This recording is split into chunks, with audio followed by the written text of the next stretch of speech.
Hi everyone, welcome to Kunda 7, a place where we explore interiors to elevate our homes, live comfortably. Today we are talking about designing an African interior design style and African royal palaces. It may seem a bit elementary, but we are going to look at some of the basics of African interior design style. And as I have discussed before, that Africa is rather big, you can't just put it in one bracket, but mainly I'm talking about some of the elements that really connect the African interiors. The practice of interior design harkens back to the ancient African royal palaces. African civilization had started long way back before colonization, and it might have not been documented, sure, yeah, but it's still alive today. It resides in the hearts of African people. So to really design an African aesthetic, you have to understand, you have to know all the elements that were picked from these African royal palaces, which is why today we are looking at these royal palaces, how they have really impacted the whole interior design style of an African. And I'll go ahead and discuss some of the examples I would use will be from Sub-Sahara to show you that actually there were some ancient palaces also in these areas, though people don't want to talk about them. So before we dive into the interiors, the interior design style, I just wanted to really dive into the architectural features and show you how ancient African palaces have really impacted our architecture today. Anyways, let's look at the Queen's Palace in Zimbabwe. This Queen's Palace, which is ruins of today, of course, it was a work of art, 17 feet thick. It's one of the places that you just look at and you're like, wow, this was amazing. Built in stone without mortar or without cement. This is one place that really has stood a test of time. Of course, right now it's ruins, but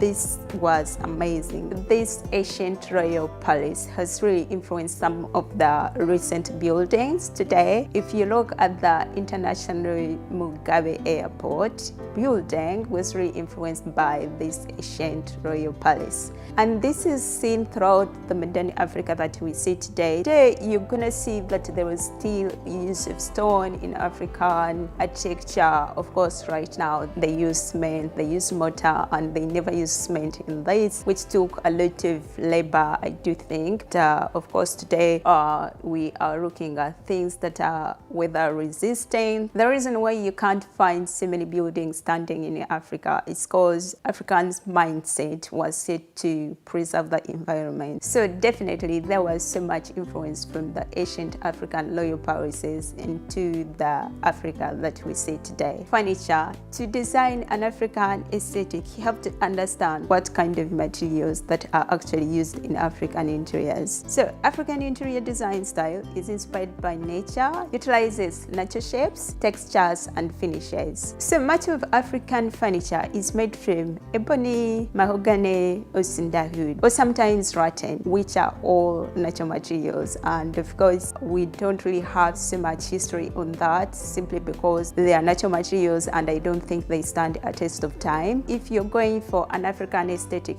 you're going to look for natural materials, the use of mahogany, and also these materials could be patterned with Akita fabric or kubakro leather upholstery, and also of course chair, seats, and bags could also be raided from grass, which is probably why right now we don't have really ancient ruins of chairs that existed back then, because these are all natural materials that can really vanish, that can really vanish. Oh my god, natural materials are normally perishable, they don't stand years and years in existence. Artwork and accessories, I think this is where the ancient Africans went overboard. My god, these people used to decorate graves with pottery. I think I'm going to take you to the kingdom of Kema. They still have some ruins existing today. You see, like in this place here, they would decorate pottery, which is something actually I'm glad that we left behind. I don't know why anyone would want to bury someone with decorative activities. The same here in Europe. I don't understand why people go to the grave to talk to the dead. It's something creepy for me. Anyways, there is so much that ancient Africans used to do. They used to decorate with cord, they used to decorate with pottery. If you go to a museum, you find some of the pottery that was got from the Kama kingdom, which is known as the Kingdom of Kush, which is current-day Sudan. Pottery is always abundant in all archaeological sites because it doesn't decay and it survives in all environments and climates. Pottery found in Sudan gave us information about the Neolithic groups who lived in Sudan at that time, Bronze Age groups, and Iron Age groups. We know a lot of deal about the clays they use, the techniques they use, the styles, the decoration. It tells us about the complexity of the ceramics. You see this amazing pottery which is still existing today because pottery doesn't decay. These are some of the things that are carried on from generation to generation. My grandmom used to be a potter. And of course, accents also include hand-woven baskets which I've shared here with Endeavor, carved wooden bowls which are really sweet and amazing. I have some of them here, stone artifacts, and then we have the ritual mask. I don't know why, I think mostly people think that when you say African interiors, mostly people are directed to only ritual masks. I don't think if you want an African aesthetic, you should be actually forced to go on masks only. You can just choose these other elements that don't include masks. All in all, the palaces were decorated with basic furnishings enhanced by animal skins, graphic, biological, and spiritual mirrors, sculptures, painted ants, ornate gold, ornaments found in tombs actually that even today people would go dig up the tombs so that they can find some gold. Archaeologists all over the world are really moving into Africa, truly going into Egypt, digging up people from graves, and actually I think it's insulting. Anyways, African patterns, a major form of expression and personal endowment, a medium of communication. People say Africans didn't have a language system, but Africans used to communicate through patterns, and this is why they're very, very important. And I think I find it interesting that people have copied these patterns. They have no idea what they mean. This world we live in today, it's